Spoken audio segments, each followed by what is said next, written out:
not because there's aggression from Israel, but because they have an Islamic motive. Remember, they have to destroy the Jews. They have to take the land of Israel back.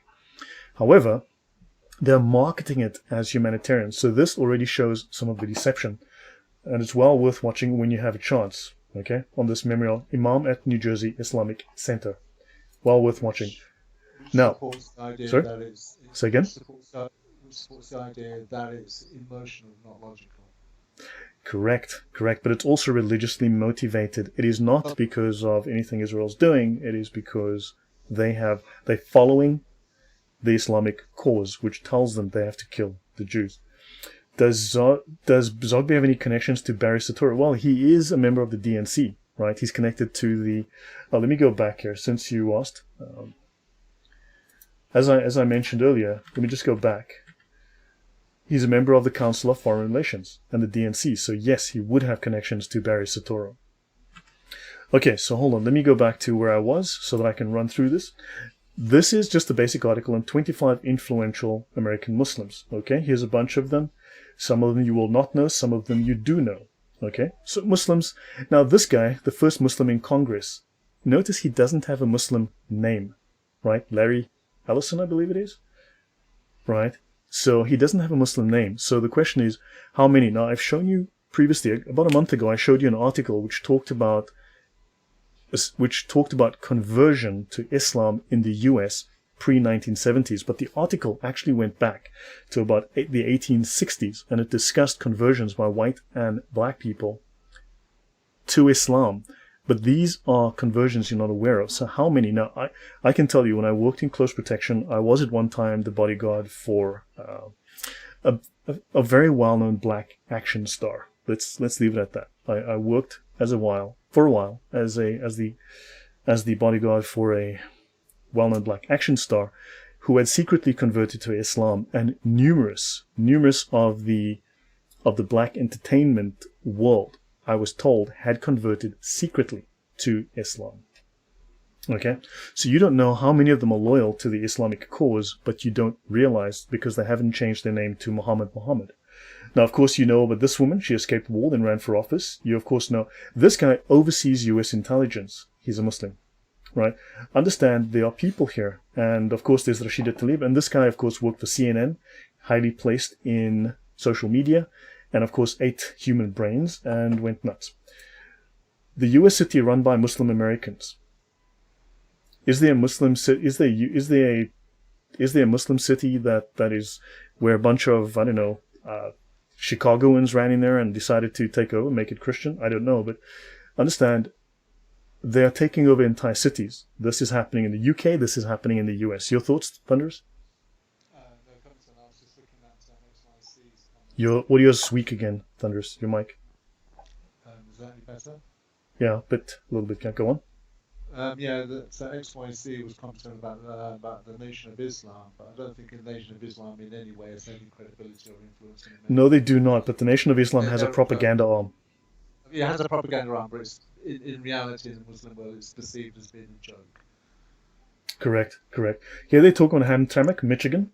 Okay, but understand, they're telling you that this thing is becoming Islamified. Right, let's have a brief look. So, North Korean and Palestinian protesters scream death to America and death to Israel. So, all of those people that love themselves, some Palestinians, don't realize that Palestine does not love them back. Okay, let's have a look. 10 years of lobbying, the Qatari lobby's operations before and after the blockade. So, some brief information here. Doha has realized that in order for it to become an influential actor in the region, it needs to secure itself in the world's capital, Washington. Hosting Al Udeid Air Base, the largest U.S. military base in the Middle East. I've been on Al Udeid numerous times. I used to work there quite often. And notice it mentions here in this article the Emirati lobby, the biggest spender and the largest Arab one. As I said, 1 year, they dwarfed the Israeli lobby spend by 100 times. Okay, so it exists. We're going to go into more detail on this. The Emirati lobby is the biggest spender and the largest Arab one. The history of the Emirati lobby in Washington. So these guys spend a pile of money. They get a lot done. Okay, so let me see. The Emirati lobby's disclosed payments in Washington have amounted to a bunch of money. Okay, now Qatari adds U.S. lobbying muscle after Saudi rift and Trump snub. They've hired 7 prominent firms to do lobbying and consulting work in Washington at a combined rate of $186,000 per month. Okay, this is spent with a bunch of companies, but of course the new figures, notice, still underestimate Qatar's total spending because they come in addition to the more than a dozen groups contracted by Qatar before 2021. So this is a very, very wealthy nation of 2.8 million people that is spending a ton of money to gain influence. Let's have a look. The new documentary highlights Qatar's role in sponsoring global Muslim Brotherhood education institutions in Europe. Now, under President Trump, things got a little difficult for these guys, so they went to Europe. They started sponsoring, they started moving into universities. They're putting money into think tanks, into universities, like I said, think tanks, counter-terror training, and those counter-terror groups and those think tanks are producing idiots. Now, okay, now the rift, now they want to claim that, of course, the Saudis nasty, but of course these guys are collaborating with the Muslim Brotherhood, they're collaborating with Iran, right? Qatar's growing lobby efforts. Los Angeles businessman imprisoned for influence scheme claims decades of CIA relationship. Sorry about that. Let me just go back.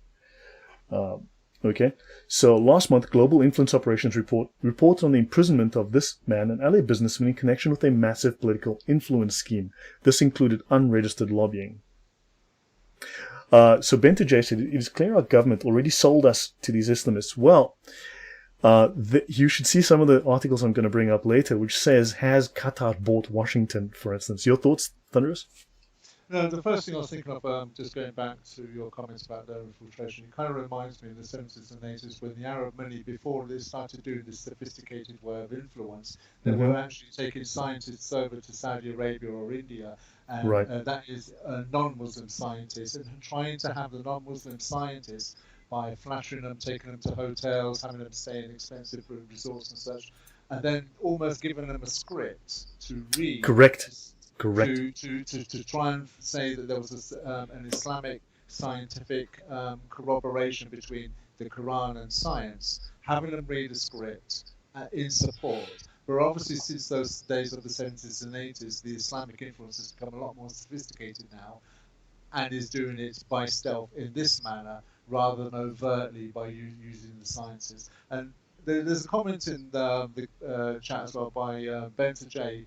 We need a muscular Christianity, if not, so we should be overrun by these Muslims. Can I just say, Bento J, if you just read Matthew 6:33 and then Daniel 2:44, that is the only way. Daniel 2:44.